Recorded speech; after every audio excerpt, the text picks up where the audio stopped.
Hi everyone, it's Paul Tilley again. Today we're taking a look at Chapter 8, Compound Interest. First we want to understand what the concept of compound interest is. Compound interest is interest upon interest. Let's say, for example, you put $100 in the bank. And let's assume that it earns 10%. Well, after 1 year, you would have the $100 in the bank plus $10 in interest for a total of $110. So this component here will be the interest component. We saw in Chapter 7 and 6 that simple interest just simply applies the interest to the principal amount. However, what compound interest does, and this is where it gets different, is in the next year. So let's assume that another year goes by. So this is year 1. Let's go to year 2. In year 2, what we're going to have is we're going to have the interest being applied to the full amount here. So in other words, we have $110 in the bank because the 100 plus the 10 that we earn in interest is 110. And then 10% interest will be applied against that. And if you look at 10% interest on $110, it is $11. So actually, in the third year, year 3, we'll have $121. So essentially, what compound interest does is it applies interest to the interest that was earned in the previous period. So the interest, what we say, builds up on top of each other and it compounds. And what you're going to find is that compound interest tends to take this type of swing to it. So that as time moves along, compound interest grows and grows and grows and grows at a quicker rate because, again, the interest is compiling on top of the interest. So that's a brief explanation of what compound interest is. Now we're going to focus on how to calculate it. And exercise 8.1 is a good little starting point to take a look at how compound interest actually works. So this is on page 258 of the textbook. Let's take a look at number 1 here. And number 1 says, calculate the periodic interest if the nominal interest rate is 6%. So we got a couple terms here. We got periodic and we got nominal interest rates. So effectively, a nominal interest rates are always stated nominally. In this particular instance, it is a nominal interest rate of 6%. That interest rates are always given per annum, so they're given at that standard amount. However, in the compounding situation, what we have is a number of interest periods per year, possibly as much as 365 if we have daily interest. But what we need to be able to do then is to calculate a periodic interest rate. So let's look at that first example as a way to do that. So what we have is a 6%, and it's compounded monthly.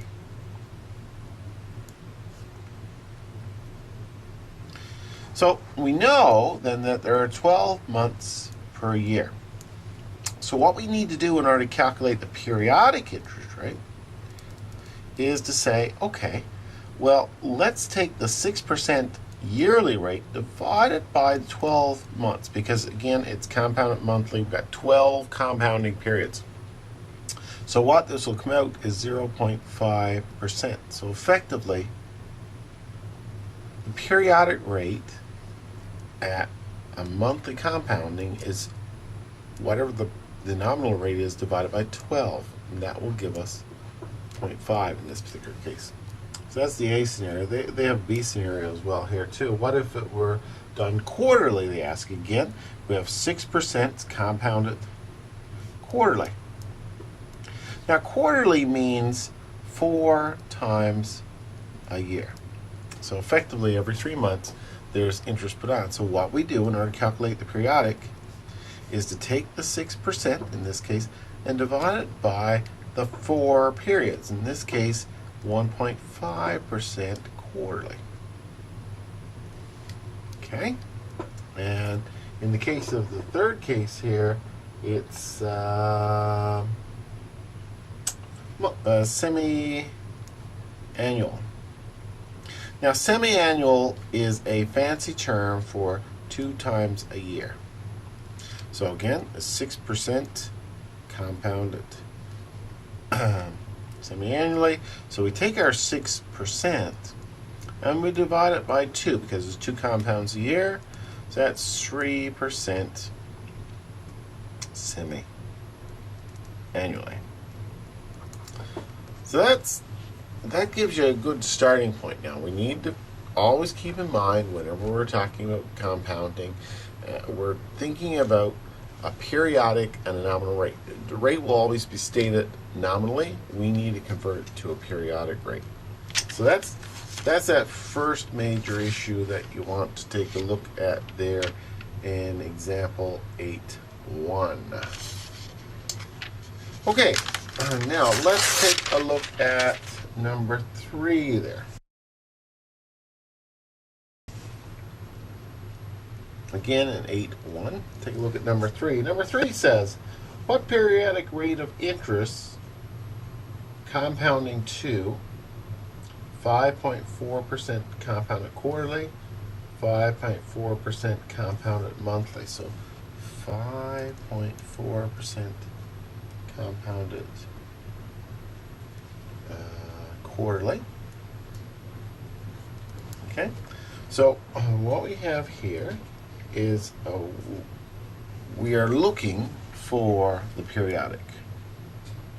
So what we take is, again, the 5.4% is compounded quarterly. That means we divide it by 4.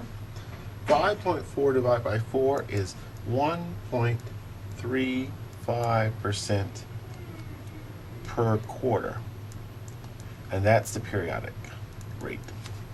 Now in the second scenario, they got 5.4% compounded monthly. And again, monthly is 12 periods. So if we take 5.4 and divide it by 12, we get 0.45% monthly. Okay? And that kind of helps show that. Now let's take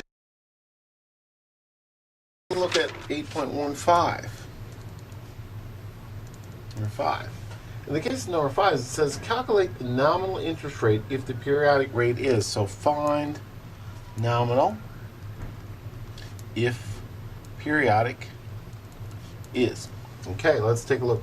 3.6% per half year. 3.6% per half year. So essentially what we have is 3.6% in half here. So we know that there are 2 of these in a year. Half year is 3.6. So it's 3.6% times 2 will give us the nominal rate of 7.2%. And then it says 1.8% per quarter. 1.8% per quarter.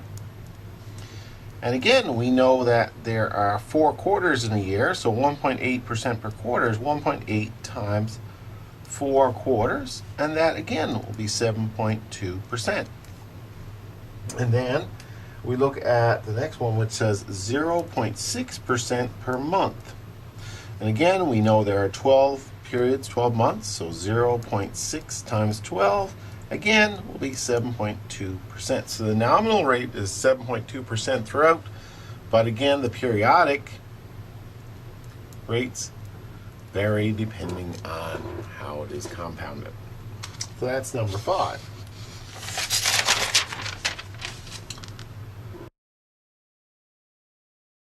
Let's now take a look at number 9.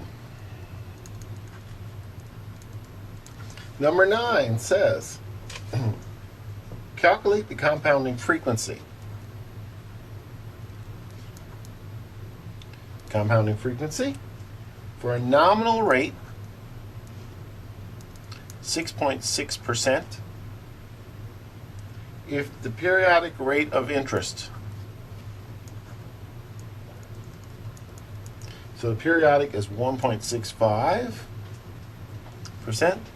Okay, so here we're given the nominal rate, we're given the periodic rate. What we have to do is find the time. Well, that's pretty simple. What we do is we take the 6.6 nominal, we divide it by 1.65, which is the periodic, and that will give us the number of times that's done. So this is equivalent to 4, which is quarterly. Equivalent to quarterly. In other words, there are 4 periods, and all we simply do is take the 1.65, multiply it by 4, and it will come out to exactly the same as the nominal rate. 3.3%. So if we took the 3.3, if we know the nominal is 6.6 divided by 3.3, and we'll get 2. So this is the equivalent of semi-annual. And we look at C is 0.55. So we know if we take 6.6, which is the nominal amount, divided by 0.55, this equates to 12, which 12 periods in a year is monthly. So I want you to take a look at 8.1. That will be a good practice to go through in order to get a sense of how these nominals and periodics work. And that's essentially a very important part of knowing how to do compound interest.